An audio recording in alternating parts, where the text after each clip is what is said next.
Hello friends, मैं हूं संतोष कुमार और आपके सामने फिर से एक बार मौजूद हूं। आज और कल दो अपडेट रही इलेक्शन कमीशन को लेकर के। रिस्पेक्टेड उदित सर ने इसके लिए करंट अफेयर्स के सेशन में एक वीडियो बनाया था, जिसमें उन दो न्यू अपॉइंटमेंट्स के ऊपर आपको जानकारी दी गई होगी। मैं जीएस के उस कॉन्स्टिट्यूशनल प्रोविजंस के बारे में भी बात करूंगा कि इलेक्शन कमीशन की स्थापना कब हुई।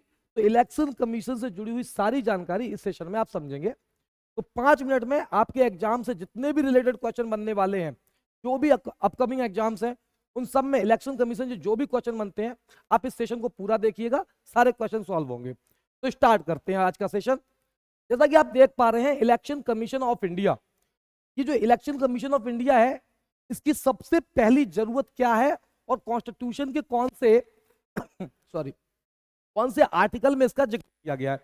तो जब आप कॉन्स्टिट्यूशन ऑफ इंडिया को डिस्कस करते हैं तो वहां पे भाग संख्या 15 पार्ट 15 जब आप पढ़ते हैं, भाग संख्या 15, ये नंबर याद रखिएगा।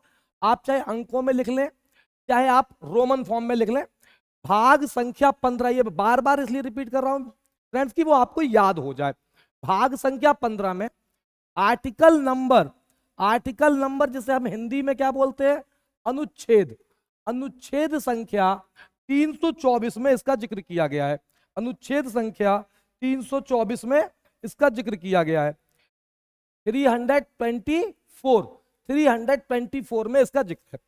तो पहला सवाल जो आपके एग्जाम में बनेगा वो ये बनेगा कि इलेक्शन कमीशन के बारे में भारतीय संविधान के कौन से भाग में प्रोविजन है। तो आप प्रोविजन बता देंगे कौन से पार्ट में, तो भाग संख्या 15 में है।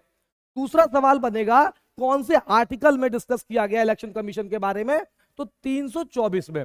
अब ये 324 नंबर 324 से 329 तक इलेक्शन कमीशन के बारे में ही हमारे संविधान में डिस्कस किया गया। अब कॉन्स्टिट्यूशनल प्रोविजन क्या है इलेक्शन कमीशन के बारे में। सबसे पहला क्वेश्चन रेज होता है कि why Election Commission of India की स्थापना क्यों की गई, यानी इसका काम क्या है, इसकी फंक्शनिंग क्या है। तो इस फंक्शनिंग को समझने के लिए हम जरा ध्यान देते हैं कि भारत एक डेमोक्रेटिक कंट्री है और किसी भी डेमोक्रेटिक कंट्री की सबसे बड़ी पहचान यह होती है कि वहां पे जनता के द्वारा चुने हुए प्रतिनिधियों के माध्यम से सरकार चलाई जाए। तो जनता के द्वारा चुने हुए प्रतिनिधि सरकार चलाएं, इसके लिए चुनाव करने की जरूरत है, यानी इलेक्शन करने की जरूरत है। और इलेक्शन कैसा होना चाहिए बच्चों, फ्री एंड फेयर इलेक्शन होना चाहिए, यानी स्वतंत्र एवं निष्पक्ष चुनाव। तो भारत में स्वतंत्र एवं निष्पक्ष चुनाव कराए जा सके, इसके लिए हमने इलेक्शन कमीशन ऑफ इंडिया की स्थापना की। जैसा कि आप इस इमेज में देख पा रहे हैं, ये निर्वाचन सदन है जो कि नई दिल्ली में स्थित है। निर्वाचन सदन कहां पर है, तो न्यू दिल्ली में ये स्थित है। ठीक, अब इनका काम क्या है, भारत में फ्री एंड फेयर इलेक्शन को कराना। इतनी बात समझ में आ गई आपको। अब आते हैं दूसरी बात पे। दूसरी बात ये कि इलेक्शन कमीशन ऑफ इंडिया की जो पहली बार गठन हुआ वो कब हुआ। तो देखिए, स्थापना कब की गई। इलेक्शन कमीशन ऑफ इंडिया की स्थापना पहली बार जो की गई वो 25 जनवरी सन 1950 को की गई। कब की गई बच्चों, 25 जनवरी सन 1950 को। इसका अर्थ यह है कि आप ये लाइन कैसे याद रख पाएंगे, आप ऐसे याद करेंगे कि आप जानते हैं, सभी लोग इतने पर्याप्त समझदार हैं कि सबको पता है कि भारत रिपब्लिक कब बना, व्हेन इंडिया बिकम रिपब्लिक। तो भारत गणराज्य कब बना, तो आप जानते हैं 26 जनवरी सन 1950 को भारत का संविधान लागू हुआ और उस दिन हम रिपब्लिक कंट्री बन गए। तो 25 जनवरी, उससे ठीक एक दिन पहले, गणराज्य बनने से ठीक एक दिन पहले हमारे निर्वाचन आयोग का स्थापना किया गया। तो 25 जनवरी सन 1950 ये तारीख आप याद कर लेंगे। अब आते हैं हम दूसरी बात पे कि जो इलेक्शन कमीशन ऑफ इंडिया है उनकी जो स्थापना की गई, तो हमारे पहले फर्स्ट इलेक्शन कमिश्नर कौन बने, पहले चुनाव आयुक्त कौन बने, तो आप इनका नाम याद कर लीजिएगा। पहले इलेक्शन कमिश्नर जो थे उनका नाम है सुकुमार सेन। क्या नाम है, Sukumar Sen was first election commissioner of India. इस बात को जरूर अंडरलाइन कीजिएगा कि पहले जो भारत में इलेक्शन कमिश्नर का जो आयोग था, जो हमारा निर्वाचन आयोग, वो 1 मेंबर कमेटी थी। कितने मेंबर कमेटी थी? केवल उसमें एक ही सदस्य होता था, लगभग 1990 के दशक तक। बाद में भारत सरकार ने इसमें कानूनी बदलाव किए और it become a 3 member commission. अब यह कैसा है? 3 सदस्यीय आयोग। तो इलेक्शन कमीशन में अब कितने मेंबर होते हैं? तो यह बात याद रखिएगा, 3 मेंबर कमीशन, ये 3 सदस्यीय आयोग है। आप लोगों को मैंने पॉलिटी में पढ़ाया है, तो बताइए कि 3 मेंबर, पॉलिटी की स्टार्टिंग में जब मेकिंग ऑफ कॉन्स्टिट्यूशन पढ़ रहे थे तो 3 मेंबर कौन सी मिशन में थे? तो उसको जरा कमेंट बॉक्स में लिख दीजिएगा। और प्लीज अगर आपको सारी चीजें समझ में आए तो एक बार कमेंट बॉक्स में जरूर लिखिएगा। नहीं आती है तो जो कमियां हैं उसको भी बताइएगा। चलिए आगे बढ़ते हैं। तो 3 मेंबर कमीशन होता है। 3 मेंबर कमीशन में होते कौन कौन लोग हैं? इसमें एक होते हैं सीईसी। सीईसी का मतलब होता है बच्चों मुख्य निर्वाचन आयुक्त, यानी कि वो है तो इन सब में मुख्य, लेकिन वो इन दोनों बाकी के जो 2 लोग हैं, मान लेते हैं कि एक कोई ए पर्सन है और कोई बी पर्सन है, जिनको हम कहते हैं इलेक्शन कमिश्नर, ओनली ईसी कहते हैं। ईसी इलेक्शन कमिश्नर यानी चुनाव आयुक्त। इन तीनों में मुख्य तो सीईसी यानी चीफ इलेक्शन कमिश्नर है, मगर वो उनके बॉस नहीं है। मतलब मेरे कहने का ये है, चाहे सीईसी हो चाहे ईसी हो, सबकी अपॉइंटमेंट कौन करेंगे? They all are appointed by the president of India. इन सबकी नियुक्ति कौन करते हैं? भारत के राष्ट्रपति। अगर कोई पूछे कि चुनाव आयुक्त की नियुक्ति कौन करता है, तो भी भारत का राष्ट्रपति। अन्य चुनाव आयुक्तों की नियुक्ति कौन करता है? तो भी राष्ट्रपति। और ये सब में से सभी लोग जब अपना रेजिग्नेशन सौंपते हैं, मान लीजिए अपने कार्यावधि से पहले रिजाइन करते हैं, तो भी जो अपना रेजिग्नेशन किसको सौंपते हैं? तो भारत के राष्ट्रपति को। तो नियुक्ति यानी अपॉइंटमेंट के बारे में आपको पता चल गया। तो पहली बात कि भारत में जो चुनाव आयोग है वो कितने मेंबर वाली कमेटी है? 3 मेंबर कमेटी है। अभी 3 मेंबर कमेटी है, एक मुख्य निर्वाचन आयुक्त है। इस समय जो मुख्य निर्वाचन आयुक्त हैं वो राजीव कुमार जी हैं। पहले कौन थे बच्चों, जल्दी से बताइए, मैंने अभी बताया था। तो पहले जो थे वो सुकुमार सेन थे, और अभी कौन है? मिस्टर राजीव कुमार।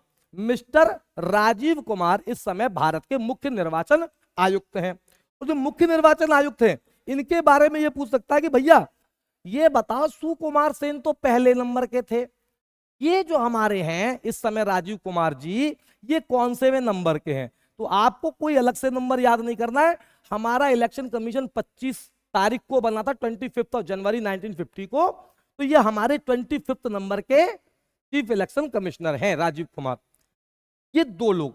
अब हुआ क्या कि जो हमारे 2 चीफ इलेक्शन कमिश्नर थे दूसरे, उनके जरा नाम यहां पे समझ लीजिए कि अभी तक ये जो 2 लोग थे वो कौन कौन थे, जरा उनको समझते हैं। एक का शुभ नाम था अनूप चंद पांडे। अनूप पांडे जी थे, ये हमारे अदर इलेक्शन कमिश्नर थे पहले। और दूसरे जो थे उनका नाम था श्रीमान अरुण गोयल जी।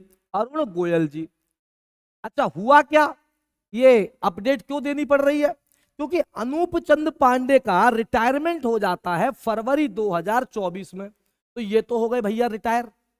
और अरुण गोयल जी जिनका रिटायरमेंट होना था 2027 में, इन्होंने 9 मार्च को 2024 में अपना रेजिग्नेशन भेज दिया। किसको? तो ये इलेक्शन कमिश्नर ने अपना रेजिग्नेशन प्रेसिडेंट ऑफ इंडिया को भेज दिया, जो कि एक्सेप्ट भी हो गया। इन्होंने बताया कुछ निजी कारण है जिसकी वजह से वो इस्तीफा दे रहे हैं। अब ये 2 लोग पद खाली हो गए और सारी जिम्मेदारी आ गई चीफ इलेक्शन कमिश्नर यानी कि राजीव कुमार जी पे। इसलिए 2 नए आयुक्तों की नियुक्ति करना अनिवार्य हो गया। तब क्या हुआ कि आपको जैसा कि करंट अफेयर सेशन में बताया गया है कि भैया हुआ ये कि 2 लोगों की अपॉइंटमेंट करी। अब अपॉइंटमेंट की प्रक्रिया समझते हैं। अगले सवाल में सबसे पहली बात की, जैसा कि अभी हमने पिछली स्लाइड पर बात की कि इनकी नियुक्ति यानी कि अपॉइंटमेंट कौन करता है। अगर कोई पूछे कि इनकी अपॉइंटमेंट कौन करता है, तो appointment bye the president of India, bye the president of India, Bharat के राष्ट्रपति के द्वारा की जाती है। और ऐसा 324 नंबर आर्टिकल में लिखा हुआ भी है। तो कोई भी सवाल आ जाए इलेक्शन कमिश्नर की अपॉइंटमेंट से, चाहे वो चीफ इलेक्शन कमिश्नर की बात कर रहे हो, चाहे वो अदर की बात कर रहे हो। ये जो हैं श्रीमान Rajiv Kumar ji chief election commissioner हैं, और ये दो लोगों की अपॉइंटमेंट रिसेंटली यानी यस्टरडे, जो तारीख हमारी गुजरी 14 मार्च, उस दिन इन दो लोगों की अपॉइंटमेंट, इन दोनों का नाम समझ लेते हैं, ये पेपर में आपसे पूछा जा सकता है। तो पहले जो ए नंबर पे है यानी पहले नंबर पे है जो तस्वीरों में, उनका नाम है श्रीमान सुखबीर संधू। और जो दूसरे हैं पी इलेक्शन कमिश्नर, दूसरे इलेक्शन कमिश्नर, इनका नाम है ज्ञानेश कुमार। तो ज्ञानेश कुमार और सुखबीर संधू, इन दो लोगों का नाम चयनित किया गया है। अब इन दो लोगों का नाम चयनित किया गया है, मैं ऐसा क्यों बोल रहा हूं कि अपॉइंटमेंट नहीं हुई है? अपॉइंटमेंट कौन करेगा? प्रेसिडेंट। अभी चयन समिति ने यानी सिलेक्टिंग कमेटी ने इनके नाम का प्रस्ताव दिया है, तो इनका चयन कौन करता है? देखिए, राष्ट्रपति जी का काम है कि राष्ट्रपति जी उस व्यक्ति को ओथ दिला देंगे जिसका नाम चयन समिति भेज देगी। और चयन समिति कौन बनती है? चयन समिति कौन कौन है? चयन समिति में कौन कौन आते हैं? तो इस बात को समझते हैं, चयन समिति में कौन लोग आते हैं। तो देखिए, चयन समिति में आते हैं देश के प्रधानमंत्री यानी mister Narendra Modi ji, prime minister जो इस समय है, प्राइम मिनिस्टर साहब, और दो अन्य लोग। वो कौन होते हैं? एक होते हैं leader of opposition. Leader of opposition का मतलब होता है विपक्ष के सबसे बड़े दल का जो नेता होगा। और विपक्ष में आप सब जानते हैं सबसे बड़ी पार्टी कौन सी है बच्चों? तो जो सबसे बड़ी पार्टी है वो भारतीय राष्ट्रीय कांग्रेस है। और लोकसभा में उनके विपक्ष के नेता कौन है? अधीर रंजन चौधरी। तो ये सवाल भी जरूर याद कर लीजिएगा कि लोकसभा में विपक्ष के नेता कौन है, ये सवाल जरूर पूछा जा सकता है, पूछे जाने योग्य प्रश्न है। अधीर रंजन चौधरी कौन है? लोकसभा में विपक्ष के नेता हैं। तो एक विपक्ष का नेता, और दूसरा व्यक्ति कौन होगा? वो दूसरा व्यक्ति प्रधानमंत्री की कैबिनेट, जो कैबिनेट है प्रधानमंत्री जी की, कैबिनेट मतलब मंत्रिमंडल, जो कैबिनेट है, मंत्रिमंडल है, उस मंत्रिमंडल में से किसी भी एक व्यक्ति को, जिसे प्रधानमंत्री चाहें, उस व्यक्ति को यानी कैबिनेट के किसी भी मंत्री को, जिसमें उन्होंने यहां पे जो रखा वो माननीय अर्जुन मेघवाल जी को रखा। ये अर्जुन मेघवाल कौन है? तो आपको पता होना चाहिए, भारत के लॉ मिनिस्टर हैं, कानून मंत्री हैं। तो ये तीनों ने कल कितनी तारीख को? 14 मार्च को ये बैठक की, और उसमें दो नाम सुझाए गए, एक सुखबीर संधू जी का और एक ज्ञानेश कुमार जी का। यहां तक आपको बात समझ में आ गई। अब सवाल यह है कि इन दोनों नामों पे, जैसा कि सर ने अपने सेशन में बताया होगा करंट अफेयर्स पे, कि सुप्रीम कोर्ट में एक विवाद है, सुप्रीम कोर्ट में एक विवाद चल रहा है। सुप्रीम कोर्ट में विवाद क्या चल रहा है? तो जरा विवाद समझ लेते हैं। सुप्रीम कोर्ट में विवाद ये है कि हुआ ये था कि वर्ष 2023 में सुप्रीम कोर्ट ने अपने एक फैसले में यह कहा था कि जब तक संसद कानून नहीं बनाती, तब तक जो ये पैनल होगा, इसमें मंत्रिमंडल के किसी मेंबर की जगह उन्होंने ये व्यवस्था की थी कि जो चीफ जस्टिस ऑफ इंडिया जो कि डीवाई चंद्रचूड़ साहब हैं, ये इस पैनल में होंगे। जो विद्वान लोग हैं, राजनीति के जानकार हैं, उनको ऐसा लगता है कि ये वाला पैनल जिसमें चीफ जस्टिस ऑफ इंडिया होते, ये ज्यादा बैलेंस्ड होता, जिस पर किसी भी तरह की शंका की गुंजाइश नहीं रहती। अब सरकार ने क्या किया? संसद ने एक कानून बना दिया कि चीफ जस्टिस ऑफ इंडिया को स्किप कर दिया गया और यह कह दिया गया प्राइम मिनिस्टर के द्वारा अपॉइंटेड कोई भी कैबिनेट मिनिस्टर होगा। तो विपक्ष और दूसरे दलों का यह कहना है कि इस टीम में देखा जाए तो 2-1 का फैसला हो रहा है, मतलब दो लोग तो सरकार के पक्ष के हैं और एक विपक्ष का है।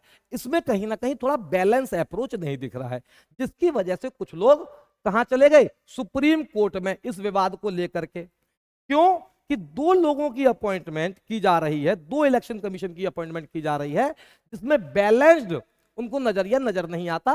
तो वो ये कहना चाहते हैं कि इस बार जो अपॉइंटमेंट हो उसमें इस नए कानून के तहत ना हो करके जो सुप्रीम कोर्ट का वर्डिक्ट था उसके तहत हो। हालांकि अभी की अपडेट जो है कि एडीआर ने जिसमें फैसले को, एडीआर का मतलब क्या है, association of democratic association of democratic reform, association of democratic reform, ये एक संस्था है। इस संस्था ने ये याचिका लगाई थी कि ये चुनाव वर्तमान में जो नया कानून बनाया सरकार ने उसके तहत ना होकर के सुप्रीम कोर्ट के फैसले के तहत हो, जिसका फैसला अभी दोपहर में 3 बजे का जो अपडेट है वो ये है कि अभी सुप्रीम कोर्ट ने इस अपॉइंटमेंट को अपहोल्ड किया है, यानी ये दोनों जो कमिश्नर साहब चुने गए हैं ये अभी इस पद पर बने रहेंगे। अब इलेक्शन कमीशन से जुड़े हुए कुछ अन्य प्रश्न, तो जो अभी तक आपने पढ़ा वो क्या क्या पढ़ा, पेपर में क्या क्या आ सकता है। पहला सवाल कि इलेक्शन कमीशन का जिक्र भारत के संविधान के कौन से भाग में है, तो आपको याद कराया मैंने आर्टिकल नंबर 324 से 329, और पार्ट नंबर अगर पूछे यानी भाग संख्या पूछे, भाग पूछे तो आप कहेंगे भाग संख्या 5 में।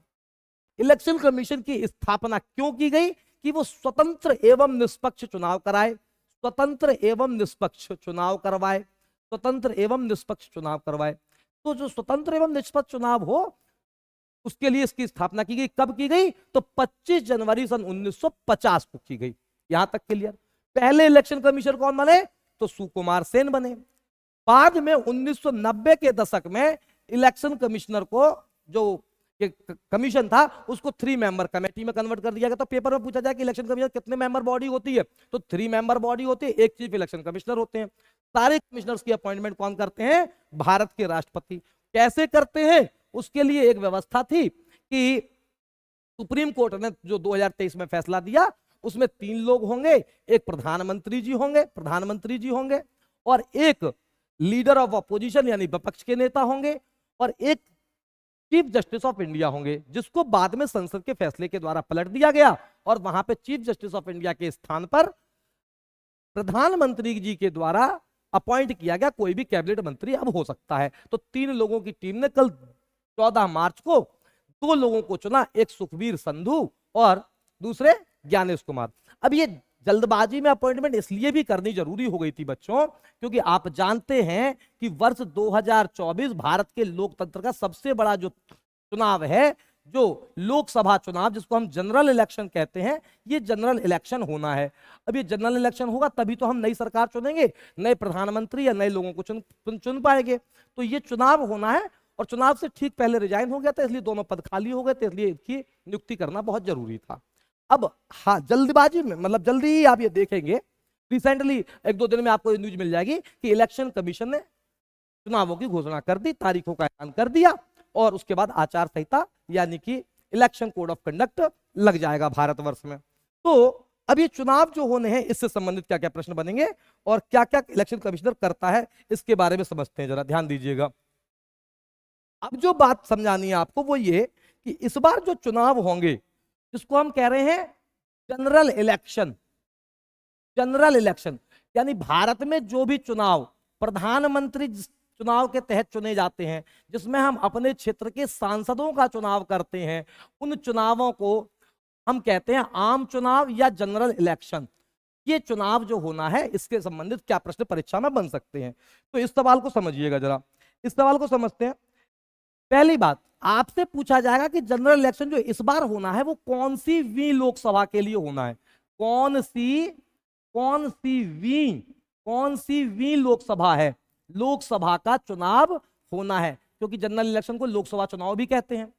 तो जो लोकसभा चुनाव है ये हमारे देश की आजादी के बाद 18वीं लोकसभा के गठन के लिए हम चुनाव करने जा रहे हैं। तो इस बात को याद रखिएगा, वर्तमान में जो हमारी लोकसभा है वो 17वीं लोकसभा है। जिन लोगों को ये बात समझ में नहीं आई वो ऐसे समझ लें कि आजादी की बाद से ये 18वीं बार हम अपने सांसदों को चुनने जा रहे हैं, चुनाव की प्रक्रिया 18वीं बार हो रही है। तब सवाल पूछा जाएगा आपसे कि पहली बार भारत में चुनाव कब हुए, प्रथम बार भारत में चुनाव कब हुए, तो आप बताएंगे सन 1952 में पहली बार भारत में आम चुनाव कराए गए। पहली बार आम चुनाव कब कराए गए बच्चों, तो सन 1952 में। यानी 1952 से पहले पंडित जवाहरलाल नेहरू जी, जो कि संविधान सभा के समय से 1946 से प्रधानमंत्री थे, वो एक तरह से संविधान सभा के द्वारा निर्वाचित प्रधानमंत्री थे, जनता ने नहीं चुना था। ठीक, तो ये दो बातें। इलेक्शन कमीशन का एक दूसरा बहुत इंपॉर्टेंट काम है कि वो कौन सी पार्टी को राष्ट्रीय पार्टी माने, कौन सी पार्टी को राष्ट्रीय पार्टी ना माने, इसका दर्जा वो देती है। ठीक, तो हम ये देखेंगे कि कोई भी पार्टी भारत में छोटी बड़ी सभी मिलाकर के जो राजनीतिक दल हैं उनकी संख्या 900 के करीब है, लेकिन कौन सी पार्टी, देखो छोटी छोटी बहुत सारी पार्टियां बन जाती हैं, तो कौन सी पार्टी को नेशनल पार्टी माना जाए। नेशनल पार्टी मतलब लगभग वो पूरे भारत में उसका अस्तित्व हो एक तरह से। तो किन पार्टियों को हम नेशनल पार्टी यानी राष्ट्रीय पार्टी मानेंगे और किन को हम राष्ट्रीय पार्टी नहीं मानेंगे, इसके लिए उच्च जो चुनाव आयोग है उसकी कुछ शर्तें हैं। शर्त पहले पढ़ लेते हैं कि राष्ट्रीय पार्टी बनने के लिए प्रमुख शर्त क्या है। तो देखिए, कोई भी दल, कोई भी राजनीतिक दल राष्ट्रीय पार्टी बन सकता है, शर्त यह है कि राज्यों के अंदर जो लोकसभा के चुनाव होने हैं, यानी मान लीजिए कि आपकी कोई पार्टी है ए, और वो ए पार्टी जो है वो तीन राज्यों टोटल 3 राज्यों से, मान लीजिए एक्स वाई और जेड 3 राज्य हैं, इन 3 राज्यों से ओवरऑल कम से कम लोकसभा में तीनों अलग अलग राज्यों से कम 2% सीटें ले आए। बहुत सारी ऐसी पार्टियां हैं जो राज्य स्तर की पार्टियां हैं, उनकी सीटें 2% का मतलब कितना हो गया, आपको पता है कि लोकसभा में 550 मेंबर होते हैं और 550 का 2% कितना हो गया, लगभग 11 सीटें। तो 11 सीट, बहुत सी पार्टियां जो 20-20 सीटें लिए हैं मगर राष्ट्रीय पार्टी का दर्जा नहीं मिल रहा। उसकी वजह क्या है, 3 अलग अलग राज्यों में उनके पास टोटल 2% होना चाहिए। 3 अलग अलग राज्यों में टोटल 2% होनी चाहिए लोकसभा की सीटें। या फिर कोई दल 4 अलग अलग राज्यों में लोकसभा या विधानसभा के चुनाव में, आपके पास 2% सीटें नहीं हो पा रही हैं, तो कम से कम 4 राज्यों में या तो लोकसभा में या राज्यसभा में आप कम से कम 4 सीटें और 6% वोट ले आए। आप भले हार गई हो आपकी पार्टी चुनाव, लेकिन कम से कम 4 राज्यों में आपके पास 6% वोट होनी चाहिए। और किसी भी दल को कम से कम 4 या उससे अधिक राज्यों में राज्य स्तर के दल की मान्यता प्राप्त हो। मतलब क्या है, या तो लोकसभा में 3 अलग राज्यों में 2% ले आइए, या 4 अलग अलग राज्यों में आप 6% वोट ले आए और कम से कम 4 सीटें निकाल दे, या तो लोकसभा की या तो विधानसभा की। और कम से कम 4 राज्यों में आप अलग अलग राज्यों में राज्य स्तर की पार्टी हो। तो देखिए, हमारे देश में 2023 के आंकड़े के अनुसार, वैसे तो 8 पार्टियां थी, लेकिन 2023 का जो चुनाव आयोग है उसके अनुसार उन्होंने कुछ पार्टियों के राष्ट्रीय पार्टी होने के दर्जे को समाप्त किया और कुछ पार्टियां राष्ट्रीय पार्टी का दर्जा हासिल कर गई नई नई। तो जरा उनके बारे में समझते हैं, भारत में कितनी राष्ट्रीय दल हैं वर्तमान में। तो देखिए, आम आदमी पार्टी वो पार्टी है जो अरविंद केजरीवाल ने वर्ष 2014-15 के आसपास बनाई थी और तब से वही वहां पे दिल्ली में मुख्यमंत्री हैं। इनकी पार्टी पंजाब में भी सरकार चला रही है, तो 2 राज्यों में तो सरकार है उनके पास, इतने विधायक होंगे जाहिर सी बात है, और लोकसभा राज्यसभा में भी उनके पास सीटें हैं अच्छी खासी। तो केजरीवाल इस पार्टी के संयोजक संस्थापक हैं और इस पार्टी को राष्ट्रीय पार्टी का दर्जा प्राप्त है और झाड़ू इसका चुनाव चिन्ह है। तो पहली पार्टी हो गई हमारे पास, एक पार्टी तो ये हो गई। बात है भारतीय जनता पार्टी, जो कि इस समय भारतवर्ष की नहीं बल्कि कहा जाता है कि वो विश्व की सबसे बड़ी राजनीतिक दल है जिसके कार्यकर्ताओं की संख्या के आधार पर। तो भारतीय जनता पार्टी, जिसका चुनाव चिन्ह आप देख रहे हैं कि कमल है, इस पार्टी की स्थापना वर्ष 1980 में की गई थी। और नाम आपको बता दूं कि श्रीमान अटल बिहारी वाजपेयी जी और लाल कृष्ण आडवाणी जी इसके फाउंडर मेंबर थे। हालांकि भाजपा को पहले पूर्व में जनसंघ के नाम से जाना जाता था, 1980 से पहले इसे जनसंघ कहा जाता था, जिस जनसंघ की स्थापना श्यामा प्रसाद मुखर्जी जी ने कही थी।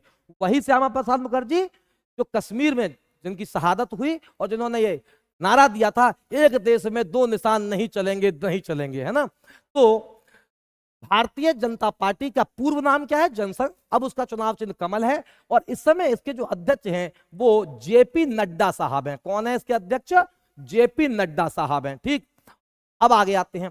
भारतीय राष्ट्रीय कांग्रेस पार्टी भारत की सबसे पुरानी राजनीतिक पार्टी, जिसकी स्थापना 28 दिसंबर सन 1885 को हुई थी। मैंने आपको बताया था जब हिस्ट्री की क्लास ले रहे थे, ए.ओ. ह्यूम, यहां पे देखिए नाम लिखा हुआ है, ए.ओ. ह्यूम ने इनकी स्थापना की थी। भारतीय राष्ट्रीय कांग्रेस पार्टी की स्थापना ए.ओ. ह्यूम ने की। बाद में इसके बड़े अध्यक्ष दूसरे लोग रहे, दादा भाई नौरोजी। इस लाइन को याद करना, अगर कोई पूछे भारतीय राष्ट्रीय कांग्रेस का नामकरण किसने किया था, तो आप याद रखिएगा दादा भाई नारोजी ने भारतीय राष्ट्रीय कांग्रेस पार्टी का नामकरण किया था। वर्तमान में इसके अध्यक्ष मल्लिका अर्जुन खड़गे साहब हैं, मल्लिका अर्जुन खड़गे। ठीक, अब आते हैं बहुजन समाजवादी पार्टी, जो कि उत्तर प्रदेश में एक बड़ा कद रखती है। यह पार्टी उत्तर प्रदेश में इसका बड़ा अस्तित्व है, और इस पार्टी की संस्थापक तो कांसी राम जी थे, वर्तमान में इसकी अध्यक्ष मायावती जी हैं। बहुजनों की राजनीति करती हैं, और इनका जो चुनाव चिन्ह है वो हाथी है। ठीक, तो बहुजन समाजवादी पार्टी कहा जाता है कि दलितों के फेवर में बहुत काम किया है इन लोगों ने। भारतीय कम्युनिस्ट पार्टी, देखिए मार्क्सवादी कम्युनिस्ट पार्टी, भारत में मार्क्सवाद एक तरह से वामपंथी विचारधारा का परिणाम मानी जाती है, और इसका जो चुनाव चिन्ह है वो आप देख रहे हैं कि हथौड़ी और हंसिया, जो कि एक तरह से मजदूर वर्ग को रिप्रेजेंट करता है, और इसके वर्तमान अध्यक्ष सीताराम येचुरी हैं। एक और हुआ करती थी, ये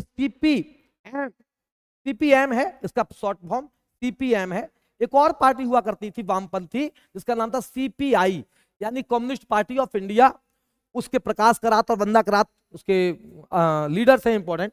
इस पार्टी का जो राष्ट्रीय स्तर का दर्जा है वो छीन लिया गया या समाप्त हो गया। आप देखिए यहाँ पे है ना, भारतीय कम्युनिस्ट पार्टी सीपीआई यहाँ पे दिया गया। और नेशनल पीपुल्स पार्टी, इसको पीए संगमा की पार्टी है, ये पूर्वोत्तर भारत में काम करती है। कानराड संगमा इसके अध्यक्ष है, और उसका चुनाव चिन्ह आप देख पा रहे हैं कि पुस्तक है। तो वर्तमान में 2023 के आंकड़ों के अनुसार भारत में इस समय 6 पार्टियां हैं, राष्ट्रीय पार्टी का दर्जा। कुछ पार्टियों का दर्जा खत्म हो गया, तो अगर क्लास में मैंने बता दिया हो कि 8 पार्टियां हैं तो उसको करेक्ट कर लीजिएगा। कौन सी पार्टियों का दर्जा समाप्त हुआ, इनकी प्राप्ति और समाप्ति यहां दी गई है। तो देखो सीपीआई जो मैं बता रहा था आपको, सीपीआई का दर्जा वर्ष 2023 में समाप्त हुआ। राष्ट्रवादी कांग्रेस पार्टी, आपको पता है कि महाराष्ट्र में एक पार्टी शासन करती है, या शासन नहीं मतलब राजनीति करती है, उसका चुनाव चिन्ह था घड़ी, एनसीपी, जिसके प्रमुख है शरद पवार। शरद पवार अभी इनके जो भतीजे थे, पार्टी को तोड़ करके, और कहा जाता है कि उन्होंने एकनाथ शिंदे की सरकार को सपोर्ट किया, और वो इस समय डिप्टी चीफ मिनिस्टर है वहां पे, तो इस वजह से उनकी संख्या कुछ घट गई होगी, तो इनको भी 2023 में राष्ट्रीय पार्टी होने का दर्जा समाप्त कर दिया गया। तृणमूल कांग्रेस, ये जो तृणमूल कांग्रेस है, ये ममता बनर्जी वाली पार्टी है, जो कि अब देखते हैं बंगाल की राजनीति में है। और राष्ट्रीय जनता दल, जो कि लालू यादव जी की पार्टी है, ठीक है ना। तो इन पार्टियों का राष्ट्रीय पार्टी कभी दर्जा मिला होगा कुछ समय के लिए, फिर बाद में छीन लिया गया होगा। 2008 में 9 में मिला है, और 10 में छीन लिया गया है। तो ये भी कभी पूर्व में भारत की राजनीतिक पार्टियां रही हैं। आज के लिए इस सेशन में इतना ही, और मैं समझता हूं कि इलेक्शन कमीशन से जितने भी प्रश्न बनते हैं मैंने उनको कवर करने की कोशिश की है, और क्लास में कल इससे जुड़ने वाले क्वेश्चन एमसीक्यूज में कराऊंगा। तो प्लीज इस सेशन को अच्छे से देखिएगा। अभी के लिए इतना ही, थैंक यू सो मच।